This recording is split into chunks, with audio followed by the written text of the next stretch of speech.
Ladies and gentlemen, hello and welcome to the news broadcasted on TayNinhTV with some last events in our province as well as nationwide. And now we come into details. Ladies and gentlemen, after more than 2 working days of the morning of December the 16th section of the People's Council of the province termed the term of 2021 to 2026 held its closing sections.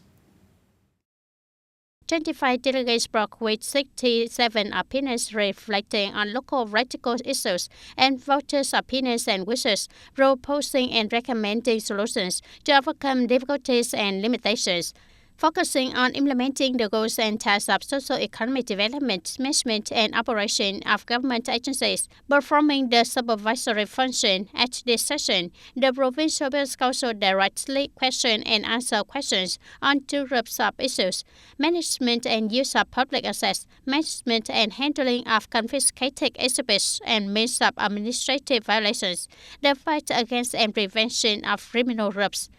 At the session, the Provincial People's Council also dismissed and elected additional members of the Provincial People's Committee for the 2021-2026 term with high results. At the same time, it considered and voted to approve 22 thematic solutions, deciding on many important contents for 2025 and the following years. And ladies and gentlemen, with the spirit of working urgently, seriously, democratically, and with the high responsibility, on the morning of December the 6th, after 2.5 working days, the 16th section of the People's Council of TayNinhTV Province term the 10 of 2021 to 2026 completed the proposal program content. Through reports and submissions from the Provincial People's Committee and departments and branches, in this section, the Provincial People's Council considered and voted to pass 22 resolutions and decided on many important contents for the 2025 as well as the following years. In this section, the Provincial People's Committee submitted to the Provincial People's Council 19 resolutions. The contents of resolutions have been carefully prepared by the Provincial People's Committee in accordance with the process and feasibility, in line with the locality ability to balance resources, meeting the requirements of the state management of socio-economic development and the law enforcement and the social policy implementation also. With a sense of responsibility and openness, the Provincial People's Committee has received the highest level of comments from delegates and at the same time discussed and agree with the People's Council committees and the Standing Committee of the People's Council to review, adjust, supplement, and complete the resolutions. The 22 resolutions were approved by the Provincial People's Council at this section, which are assessed to have many important contents, deciding the socio-economic development of the province in 2025 and the following years. In order to continue to develop our province rapidly and sustainably, the Provincial People's Council requests the Provincial People's Committee on sectors, especially the head of the sectors, localities, agencies, and units, to focus on the work of leadership, direction, management, operation, synchronous, flexible, and creative implementation of the solutions suitable to the practical situation in order to successfully implement the goals and tasks of 2025 at the highest level. At the closing section of the meeting, the Secretary of Provincial Party Committee, Chairman Provincial People's Council Winton Tam requested on levels and sectors to focus on overcoming the existing shortcomings, inadequacy, and socio-economic difficulties in 2024. At the same time, deploy solutions to strongly improve the investment and business environment, enhance competitiveness, attract the strategic and potential partners, and create momentum for economic growth, develop the trade services and support the industry also. Along with that, the province will also try to restore bottlenecks, remove difficulties for the production and business, create momentum to promote economic growth and strengthen regional linkages, accelerate the implementation of cooperation programs sites with the units, localities, especially cooperation in synchronous development of transport infrastructure, socio-economic development between localities, and focus on implementing the task of implementing the approved and provincial planning for the period of 2021 to 2030 with a vision to 2050. To complete urban planning projects as a basis for operating urban types, striving for urbanization rate of 50% or more, Immediately after the section and request the Provincial Bills Committee and relevant agencies to focus on directing, quickly concretizing, and implementing the resolutions of the Provincial Bills Council, ensuring the timelines, synchronization, and effectiveness, and soon bringing the resolutions into life, directing the competent agencies to actively resolve the voters' opinion and recommendations, and seriously implement the resolutions, conclusions, and recommendations through the supervision, explanation, and questioning of the Provincial Bills Council and the agencies of the Provincial Bills Council. I request the committees of the Provincial Bills Council, the delegation groups, and the Provincial Bills Council delegates to continue to promote their supervisory role, mobilize to continue to promote their supervisory roles, and mobilize all classes of the people in the province to successfully implement the resolutions. The Provincial Party Secretary and Chairman Provincial People's Council also believe that, with the spirit of solidarity, tradition and resilience, aspiration to rise up, and the joint efforts and consensus of the entire political system and on classes of the people, TayNinhTV Province will overcome all difficulties and seize opportunities, exploit potentials, promote production and business, and successfully implement the socio-economic goals and tasks in 2025.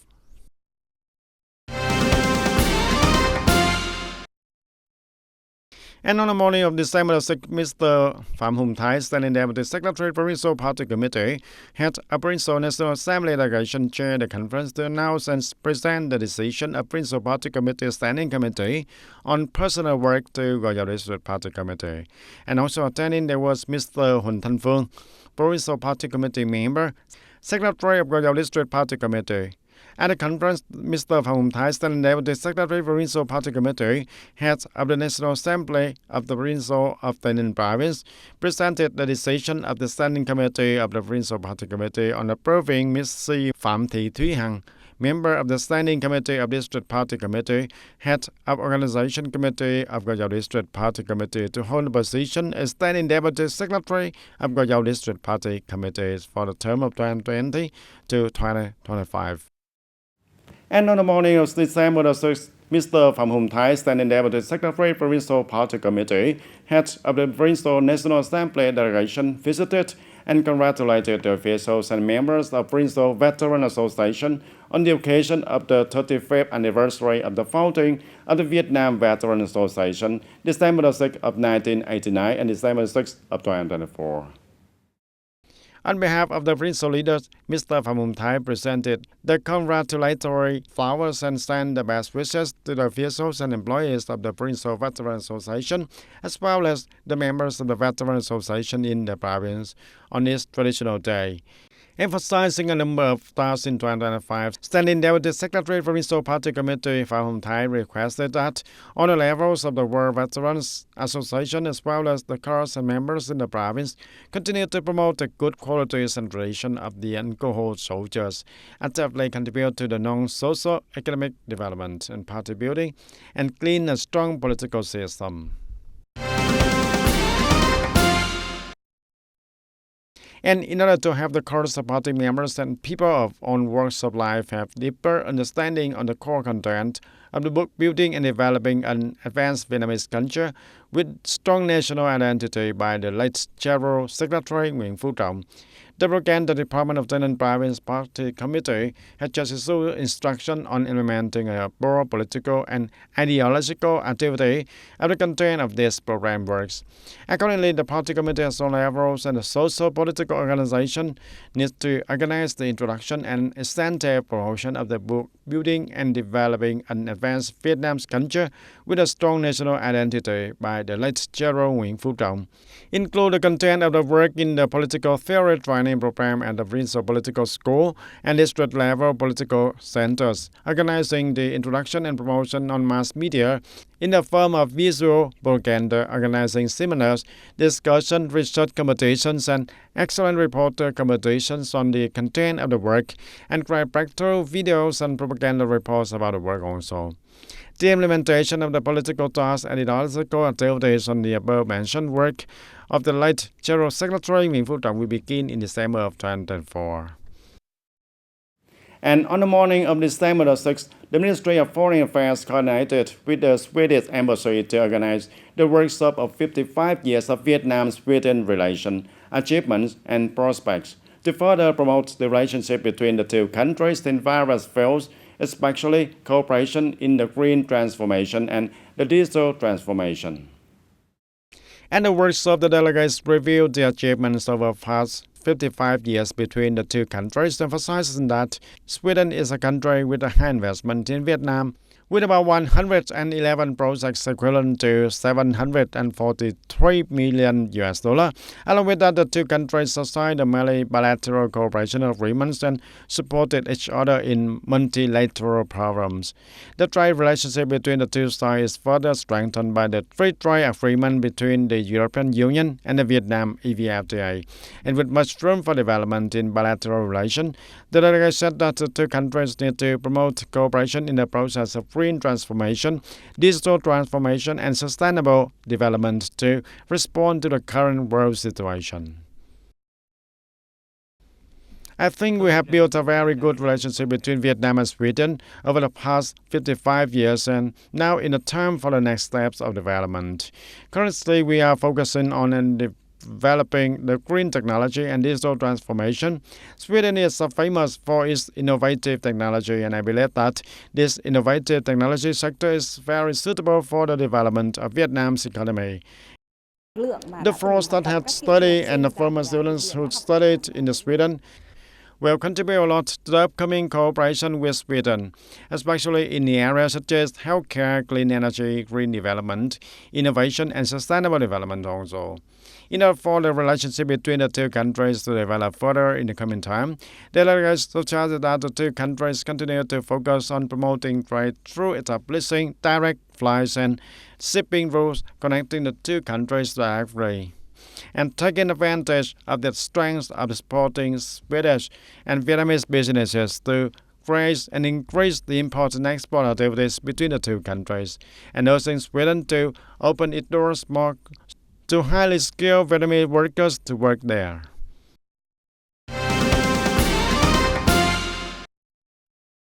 On December 6 in Tay Ninh, a summary conference on drug and drum prevention and control was held between Mộc and Samar cross-border license officers of Tay Ninh Province, Vietnam, and the private cross-border license office, Sri Riêng Province, and the Chapin Phlong cross-border license office, Tabon Khmer Province, Kingdom of Cambodia. Colonel Lý Hồng Sinh, Deputy Director of the Provincial Police, Chief of Tay Ninh Provincial Cross-border License Office, chaired the conference. At the conference, the parties assessed the situation and results of cooperation in drug and drum prevention and control achieved in the past time, discussed solutions for coordination in drug and drum prevention and control in the coming time, assessing that in the coming time, the situation of drug crimes and cross-border crimes will continue to develop complicatedly. Colonel Lý Hồng Sinh, Deputy Director of the Provincial Police, Chief of the Border License Office of Tay Ninh Province, suggested that the border license officers need to continue to effectively implement the coordination measures, regularly exchange information on the situation of drug crimes and cross-border crimes, promptly coordinate in preventing, combating, and arresting criminals, strengthen propaganda, raise awareness among the people in the border area, and prevent subjects from taking advantage of and luring them into criminal activities. And ladies and gentlemen, on the morning of December 6, the Vietnam Journalists Association and the Cần Thơ City Journalists Association jointly organized the Conference on High-Quality Journalism in the context of digital transformation to meet the new requirements of the National Journalism Award Charter and to promote the task of sustainable development in the southern region. Attending the conference, there were Mr. Nguyễn Đức Lợi, Permanent Vice President of Vietnam Journalists Association. On the side of Tay Ninh Province, there were Mr. Vũ Xuân Trường, Chairman of Provincial Journalists Association, Director of Tay Ninh Radio and Television Station. The 13th National Party Conference document clearly stated that the political task of the press is building a professional, human, and modern press and media, in which professionalism and modernity as required by the party means that the Vietnam Revolutionary Press must also strive to keep up with the general development trends of the world. The conference included discussions on the role of the Southeast Press in communicating sustainable regional and national development, creating journalism starting from the ideas and implementation, and creating high-quality multimedia journalism works, applying technology to produce multimedia journalism products and creative journalism.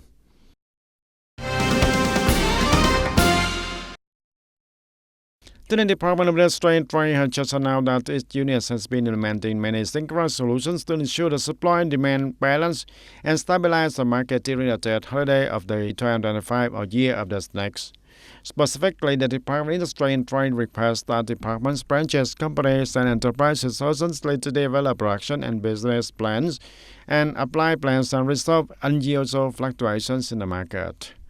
And the Department of Industry and Trade will continue to preside over and coordinate with the relevant departments and branches to organize the connection between distribution enterprises and essential food suppliers, creating a stable source of the goods for the market to serve the TTV, and at the same time coordinate with localities to implement the trade promotion, connect supply and demand to support the consumption of safe products and specialties for the TTV.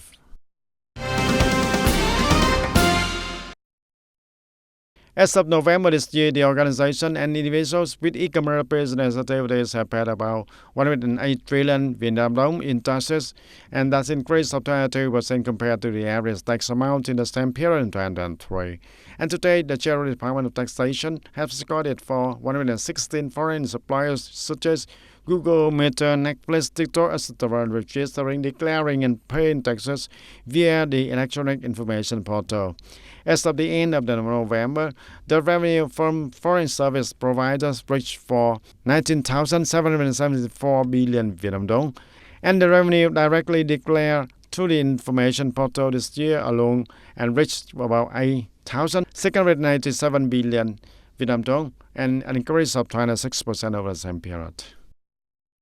And ladies and gentlemen, after the success of the film works, many places that were once film settings have become the attractive and new tourist destinations. For example, in the case of Phú Yên province, with its poetic, peaceful, and close-knit countryside scenery and also unique culture, this place is becoming an attractive destination for the film's growth. And it is also an opportunity for Phú Yên province to promote its image to domestic and also international friends.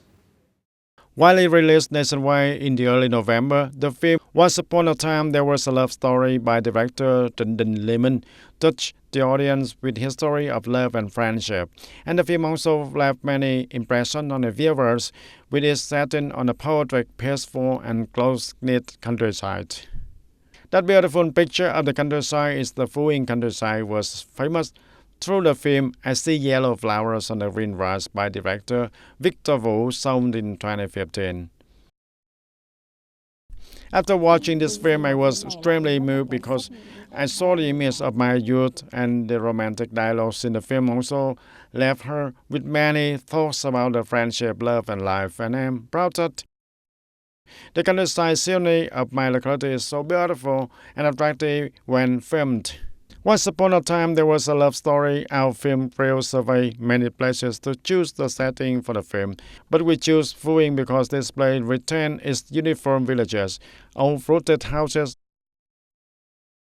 Through the cooperation program between the governments of the Vietnam and India, our film crew was extremely excited and amazed by the beautiful scenery here, so we want to have a cooperation program between the two countries. In the coming time, we hope that many Indian film crews will come to Phú Yên to film and make films. Cinema plays an important role in promoting tourism. Realizing this, Phú Yên province has built a filming attraction industry to attract filmmakers, and at the same time, there are practical support policies to facilitate the film crews. Administrative procedures related to film licensing are also increasingly simplified. In 2024, Phú Yên province is expected to welcome nearly 4 million visitors, completing the year's target 3 months earlier and increasing for 1.7% by 25% over the same period, and developing tourism products through the film products and made an important contribution to promoting the homeland and the people of Phú Yên.